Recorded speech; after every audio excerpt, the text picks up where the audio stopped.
Hello everyone, आप सभी का स्टूडेंट एक्स में स्वागत है। तो अगर इस चैनल पे आप नए हैं तो चैनल को लाइक कीजिए, वीडियो को सब्सक्राइब कीजिए और अपने दोस्तों के चैनल को सब्सक्राइब कीजिए और अपने दोस्तों के साथ शेयर कीजिए। ये जो मैंने आपको पढ़ा रहा हूँ ये आपके एग्ज़ाम के लिए, आने वाले एग्ज़ाम के लिए, यानी कि अगर आप 10th का एग्ज़ाम देने वाले हैं 2022 में, तो उसके लिए बहुत ही महत्वपूर्ण है और ये आपके एग्ज़ाम में पूछा ही जाएगा। अब आपके एग्ज़ाम में बहुत ज़्यादा ऑब्जेक्टिव पूछे जा रहा है, इसलिए मैंने ऑब्जेक्टिव का एक सीरीज चालू किया है, जिससे पिछले वीडियो मैंने आपको 12 क्वेश्चन बताया था और फिर मैं आपसे यहाँ से 13 से चालू करूँगा और आपको मैं इतना ऑब्जेक्टिव पढ़ा दूंगा कि आपके आने वाले एग्ज़ाम में आपका एक भी क्वेश्चन किसी भी सब्जेक्ट से नहीं छूटेगा। तो चलिए हम देखते हैं। जो 13 नंबर आपका क्वेश्चन है कि सड़ी गली चीज़ों पर पोषित होने वाले पौधे क्या कहलाते हैं। यानी कि अगर मैं बात करूं कि सड़े गले जो पदार्थ होता है उसमें तो जीव जो रहते हैं उनको हम क्या कहते हैं, यानी कि वो किससे अपना भोजन प्राप्त करते हैं और उनको कहा क्या जाता है। तो इसमें ऑप्शन जो आपका दिया हुआ है ये हो जाएगा, यानी कि पहला जो आपका है ये है परजीवी, यानी कि परजीवी होते हैं। दूसरा जो है मृतजीवी होते हैं। तीसरा जो ऑप्शन है आपका वो है परपोषी होते हैं। चौथा जो है वो होता है कि वो स्वपोषी होते हैं। तो इसमें जो आपका आंसर हो जाएगा, वो हो जाएगा, आप यहाँ से देखें, वो हो जाएगा मृतजीवी। यानी कि सड़े गले का मतलब क्या होता है कि कोई चीज़ आपने फेंक दिया यानी कि सड़ गया या क्या हो गया, तो यानी कि वो मरा हुआ है, यानी कि उससे जो अपना भोजन उनको क्या कहा जाता है, उनको कहा जाता है मृतजीवी। अब हम देखेंगे अगला क्वेश्चन। तो जो आपका अगला क्वेश्चन है ये है कि पतियों में गैसों का आदान प्रदान कहाँ होता है। तो आपका बताना है आपको। पहला जो आपका ऑप्शन है वो है सीरा में। दूसरा जो ऑप्शन है आपका वो है रंध्र में। तीसरा जो है वो होता है मध्य सिरा में और चौथा जो है इनमें से कोई नहीं। और ये आपके एग्जाम में अति महत्वपूर्ण, देखिए 2018 पूछा भी गया है, तो ये आपके लिए और भी महत्वपूर्ण हो जाता है। तो चलिए हम देखते हैं इसको। तो पहला जो है, तो अब इसका आंसर क्या होगा, तो आप आंसर की बात करें तो इसका जो आंसर हो जाएगा वो हो जाएगा, यानी कि रंध्र के द्वारा जो होता है वो पतियों में गैसों का आदान प्रदान रंध्र के द्वारा होता है। अब देखते हैं हम अगला क्वेश्चन। तो अगला क्वेश्चन के बारे में अगर मैं बात करूं आपसे, तो अगला क्वेश्चन है प्रकाश संश्लेषी अंग इनमें से कौन है। यानी कि जो प्रकाश ग्रहण करता है वो किस माध्यम से करता है। तो एक पहला जो ऑप्शन है आपको वो है एस्टोमेटा से। दूसरा जो है वो पत्ती से होता है। तीसरा जो ऑप्शन दिया हुआ है हरित लवक। चौथा जो है जड़ से। तो आपका जो आंसर हो जाएगा वो हो जाएगा,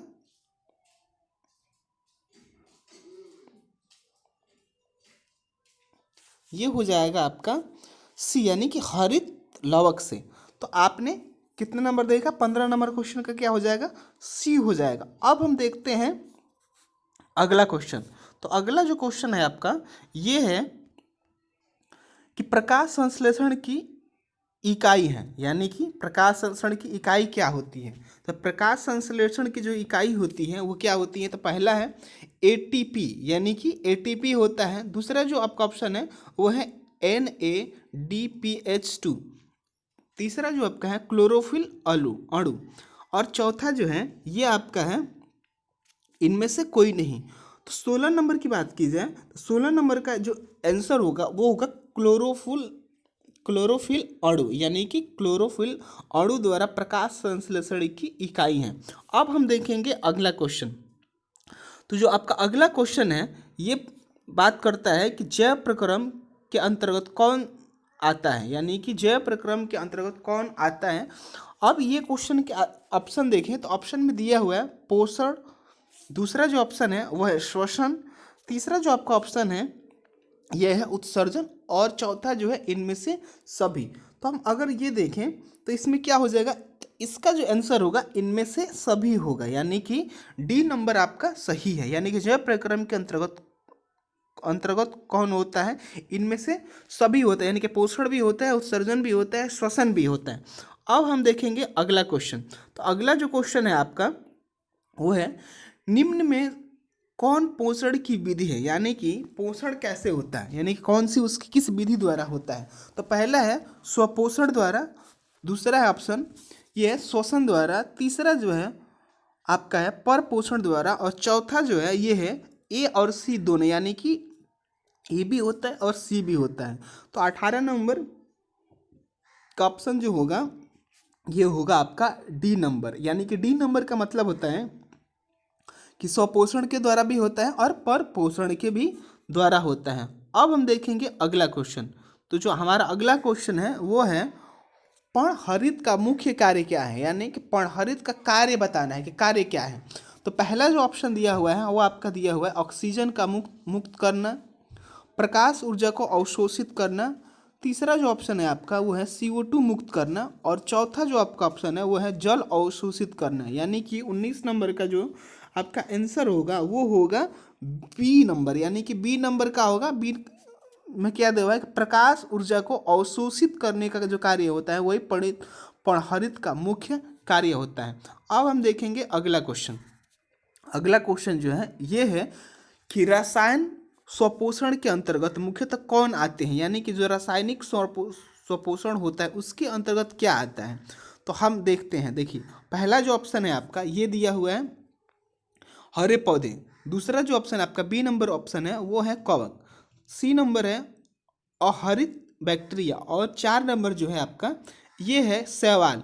तो अगर हम 20 का आंसर देखें तो ये होता है सी नंबर, यानी कि ये जो अहरित बैक्टीरिया हैं ये मुख्यतः आते हैं। अब हम देखते हैं अगला क्वेश्चन। तो अगला क्वेश्चन के बारे में देखते हैं। तो अगला क्वेश्चन जो है आपका ये है निम्न में परजीवी पादप का उदाहरण है, यानी कि परजीवी पादप के उदाहरण क्या है। उदाहरण की हम बात करें तो उदाहरण में दिया हुआ है पहला जो ऑप्शन है आपका वो है बैक्टीरिया, दूसरा जो है कवक है, और तीसरा जो है वो विषाणु है, और चौथा है कस्कूटा है। तो आपका जो आंसर होगा वो होगा, आपको बताना है, ये होगा आपका ऑप्शन कस्कूटा, यानी कि ये कस्कूटा जो है ये निम्न में परजीवी पादप का उदाहरण है। अब हम देखते हैं अगला क्वेश्चन। अगला क्वेश्चन जो है ये दिया हुआ है प्रकृति में ऑक्सीजन का संतुलन कैसे बना रहता है। अब आपको देखिए ये क्वेश्चन आपके लिए बहुत महत्वपूर्ण, देखिए ये 2011 में पूछा गया है, तो हो सकता है कि आपके एग्जाम में पूछा जा सके। तो अब इसका ऑप्शन है, पहला जो ऑप्शन है वो संयोजन क्रिया है, दूसरा जो है वो है प्रकाश संश्लेषण, तीसरा जो है अपघटन है, और चौथा जो है इनमें से कोई नहीं। तो हम जो देखेंगे इसका आंसर जो हो जाएगा वो आपका हो जाएगा यानी कि बी नंबर, यानी कि प्रकाश संश्लेषण। यानी कि प्रकाश संश्लेषण में प्राकृतिक में ऑक्सीजन का संतुलन कैसे बना रहता है, ये प्रकाश संश्लेषण के द्वारा बना रहता है। अब हम देखेंगे अगला क्वेश्चन। अगला क्वेश्चन है ये है कि आर्द्र रस कहाँ से स्रावित होता है, यानी कि आर्द्र रस जो होता है वो कहाँ से स्राव होता है। तो ये जो है अब ऑप्शन देखते हैं, इसमें ऑप्शन दिया हुआ है आमाशय, दूसरा ऑप्शन है छोटी आंत, तीसरा है बड़ी आंत, और चौथा जो है ये है मुख्य गुहा। यानी कि आर्द्र रस जहाँ से स्रावित होता है वो आपका आंसर हो जाएगा छोटी आंत से, यानी कि छोटी आंत से जो है वो आपका आर्द्र रस स्रावित होता है। अब हम देखेंगे अगला क्वेश्चन। अगला क्वेश्चन है पित्त इस भोज्य पदार्थ का विखंडन करता है। पित्त इस भोज्य पदार्थ का विखंडन करता है, इसका कहने का मतलब है कि जो पित्त होता है वो किसका विभाजन करता है, यानी किसका विखंडन करता है, किसको पचाने में सहायक होता है। तो जो पित्त होता है ऑप्शन दिया हुआ है प्रोटीन, दूसरा जो है वसा है, तीसरा जो आपका कार्बोहाइड्रेट है, और चौथा जो है ये होता है विटामिन। तो जो है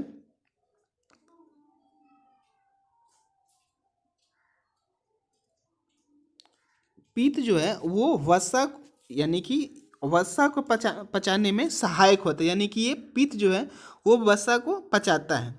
अब हम देखेंगे अगला क्वेश्चन। अगला क्वेश्चन है पायसीकरण, यानी कि इम्प्लिसिफिकेशन क्या है, यानी कि पायसीकरण क्या होता है।